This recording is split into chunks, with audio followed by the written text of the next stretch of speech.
We are out in Italy, and this is not the Amalfi Coast behind me. This is Puglia. Puglia is one of Italy's up-and-coming gems, just like the Amalfi Coast, but with less of a crowd and this beautiful turquoise water behind me. You have amazing food, the friendliest people, and the richest culture. We're going to be spending 2 days here, so come with us on this journey. And don't forget to like, subscribe, and drop a comment below if you plan on visiting Italy and Puglia is going to be on your list.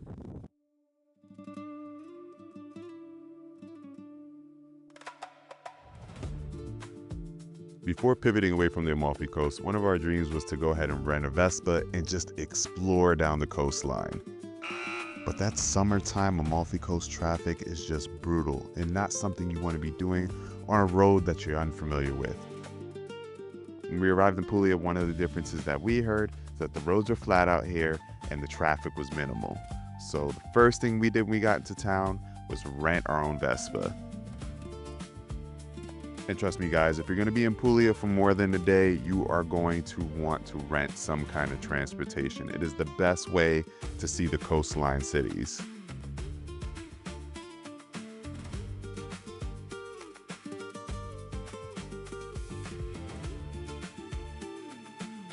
We started our journey off wandering through Polignano and Mare, feeling like stepping back into time. These polished cobblestone streets wind between whitewashed buildings, each corner opening up to something new. A hidden balcony, a sunlit piazza, a doorway draped in flowers. And then you reach Lama Monachile. This tiny cove tucked in between towering limestone cliffs is the postcard shot of the whole town. The water is impossibly blue, and no photo really does it justice. But the real magic is out on the water. A boat tour takes you along the coastline and straight into the sea caves, carved beneath the cliffs, where the light hits the water and the whole cave seems to glow.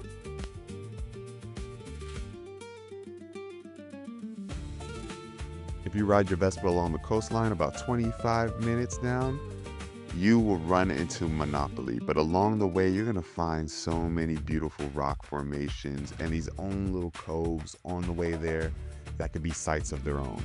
It was just surreal to be on a Vespa together and passing by wineries and just taking in the beautiful views. You'll find that Monopoli is a little quieter than its famous neighbor, but it's every bit as beautiful. And then there's the beach, tucked right against the old town walls. It's a great spot where the century-old stones meet the crystal clear glass water. You can swim in the shadow of the city itself, with the cathedrals rising right behind you.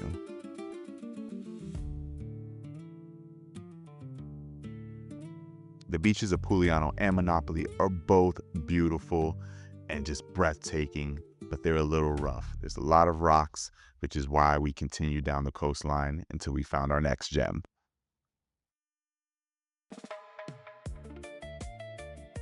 As we continue down the coastline, we stumbled across Sabbiadoro, a luxury beach club where the Adriatic does all the showing off. From the moment you arrive, it's a different pace. Rows of pristine loungers, crisp umbrellas, and that easy, sun-soaked feeling of having to be absolutely nowhere else.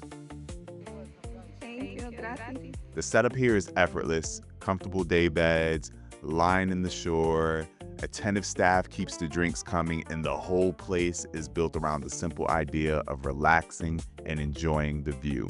And what a view it is. The water shifts from turquoise to deep blue and stretches towards the horizon, calm and impossibly clear. It's the perfect place to slow down and just relax and enjoy.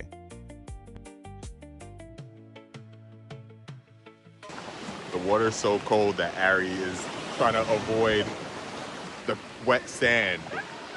But it is, the water out here is freezing. Like, we're used to Caribbean water as being from Florida, warm, 70, 60 degree water.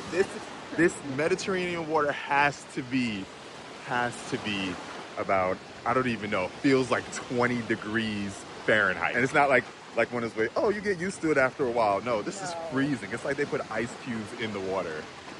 It's beautiful. The best part about this beach club is that it costs nothing to enter. You only have to pay for the umbrella, which I think we only paid about $35 for.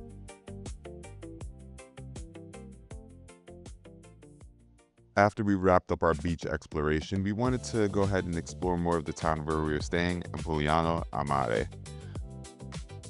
And speaking of where we're staying, we didn't even talk about our hotel. So Ari found this really unique hotel, Palazzo Cerere. We stayed in their king spa room and it was beautiful. It cost us $252 a night and it was well worth it. The spa room was amazing and much needed after all the walking we did in Venice. You have an in-room sauna with red light therapy and your own personal hot tub, which in my opinion is the perfect add-on for any couple visiting Italy.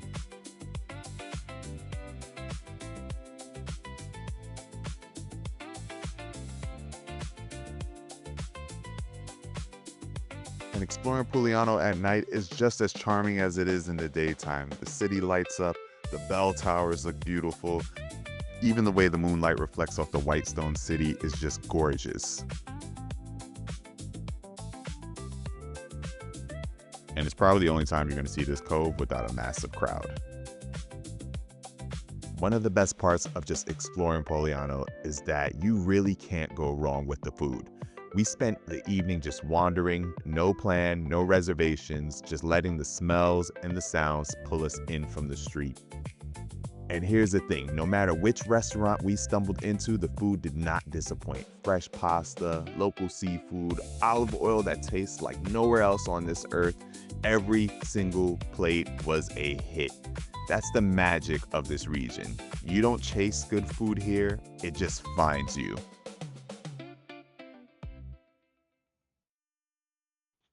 So is Puglia worth adding to your itinerary in place of the Amalfi Coast? Yes, it definitely can be, especially if you're visiting in the busy summer season. This is a great alternative because the crowds are going to be minimal compared to the Amalfi Coast. I would recommend saving Amalfi Coast for a shoulder season or off-season travel. And Puglia was a great way to break up our time between Venice and Rome. It was a nice, relaxing stay, not as crowded as the other two cities that we visited, and it gave us a much-needed relaxation break. We only spent a little bit north of $808 while we were in Puglia, which was much better than our 3-day stay in Rome. And honestly, it was worth the value. The people were great, very friendly, food was delicious, and the town was just very charming overall. Next time we visit Italy, Puglia will definitely be on our list, and we'll be staying an extended amount of time so we can explore the entire coastline. And if you stuck with us through the end of this video, you are much appreciated. Ari and I really appreciate the support. If you could hit like and subscribe, it would help us go a long way and continue to motivate us to create travel content.